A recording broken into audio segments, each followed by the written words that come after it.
Good morning, dear students. Hope so you all are doing well.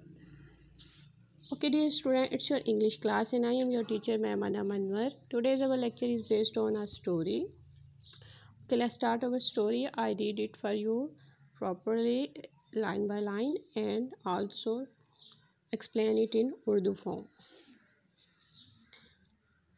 The title of our story is The Fox and the Grapes. अंगूर और लोमड़ी.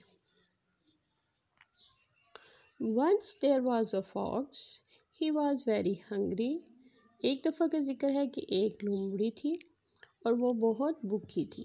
Okay, fox जो है वो a type of animal which is belong to dog family. Dog family से related है. तो dog basically एक हमारे पास आता है उसमें मैक्सिमम फॉर्म में, तो इसको हम ही लेके चलेंगे. Okay, got it.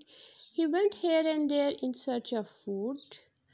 अब वो खाने की तलाश में इधर उधर क्या कर रही है, घूम रही है. He couldn't get anything anywhere. अब उसको कहीं भी कुछ भी नहीं मिलता उस फॉक्स को. अब वो जब सर्च कर रही होती है खाने को कुछ, तो उसको चलते चलते वो एक बाग में चली जाती है और बाग में उसको ये आपको नज़र आ रहा है पिक्चर में भी, क्या नज़र आते हैं जी, ग्रेप्स. क्या नज़र आते हैं उसको, ग्रेप्स. अब ग्रेप्स जो वो एक कलेक्टिव फॉर्म में हमारे पास आता है, उसको बंच ऑफ ग्रेप्स कहा जाता है. ओके स्टूडेंट्स, आप इसी तरह चेक करना है कि और कौन कौन से फ्रूट्स हैं जो बंच शेप में आते हैं, like bunch of cherries, bunch of grapes. इस तरह आपने और चेक करते हैं कि कौन कौन सा फ्रूट है जो बंच शेप में आ सकता है. ओके, आगे इसको अपनी स्टोरी को मूव करते हैं. ही सा अ बंच ऑफ ग्रेप्स. अब जैसा कि आपको नज़र आ रहा है स्टूडेंट्स के सा को मैंने अंडरलाइन किया है क्योंकि ये सी की सेकंड फॉर्म है और स्टोरी हमेशा पास्ट टेंस में राइट की जाती है और पास्ट टेंस के लिए हम सेकंड पार्टिसिपल यानी सेकंड फॉर्म ऑफ वर्ब का इस्तेमाल करते हैं. फॉर्म ऑफ वर्ब से रिलेटेड आपके लिए एक एक्टिविटी भी है. आपने लेक्चर को एंड तक केयरफुली सुनना है और इस एक्टिविटी को भी सॉल्व आउट करना है. He saw a bunch of grapes there. He tried to get it. अब उसको हासिल करने की कोशिश कर रही है. ये देखें इस bunch of grapes को. He jumped again and again. He couldn't reach it. अब वो बार बार उसको ट्राई कर रहा है हासिल करने की, लेकिन वो उस तक नहीं पहुंच सकता. It was beyond his reach. Beyond his reach means कि जो चीज़, beyond mean वो चीज़ जो आपकी पहुंच से दूर हो, जिस तक आपकी रसाई हासिल ना हो सके. ठीक है, अब वो उसकी पहुंच से दूर है. ये देखें वो अगेन एंड अगेन जंप कर रही है कि ये बंच उसके हाथ में आ जाए और ये मज़ेदार बंच मीठे मीठे अंगूर वो खा सके, लेकिन क्या हो रहा है, वो उसकी पहुंच से दूर है. See in this picture, in first picture, कि उसके मुंह में पानी आ रहा है और वो ये ट्राई कर रही है कि किसी तरह से ये अंगूर का बंच मेरे मुंह में आ जाए. अब वो जंप कर रही है, लेकिन वो क्या कर रही है, जंप कर कर के थक गई है और ये बंच उसको उतारने में कामयाब नहीं हो सकी. At last, the fox was tired and went away saying. अब फाइनली जब वो थक जाती है बहुत ट्राई करने के बाद, वो अंगूर को हासिल नहीं कर सकती, तो वो वहाँ से क्या करती है, चल पड़ती है ये कहते हुए.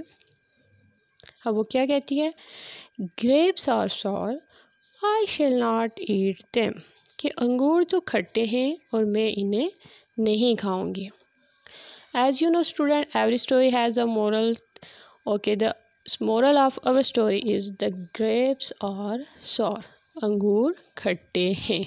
यानी इससे हम ये अखलाकी सबक हासिल करते हैं कि अगर कोई चीज़ जो आपकी पहुंच से दूर हो तो उसमें ख़राबी तलाश नहीं करनी चाहिए, उसके बारे में बुराई बयान नहीं करनी चाहिए. अपनी आप उसको एक्सेप्ट कर लेना चाहिए कि हम को हासिल नहीं कर सके, बजाय इसके कि आप उस चीज़ को बुरा भला कहना शुरू कर दें. तो ऐसा नहीं करना चाहिए. आपकी स्टोरी इस फॉर्म में राइट होगी और आपने इसको अंडरलाइन कहीं नहीं करना, वो सिर्फ आपको एक्सप्लेन करने के लिए वो चीज़ें अंडरलाइन की गई थी. स्टोरी का प्रॉपर नेम राइट करेंगे, the fox and the grapes, और स्टोरी को प्रॉपर जहाँ पे कोमा है वो पुट करेंगे, जहाँ पे फुल स्टॉप है, जहाँ पे लेटर कैपिटल है, इन मिस्टेक को आपने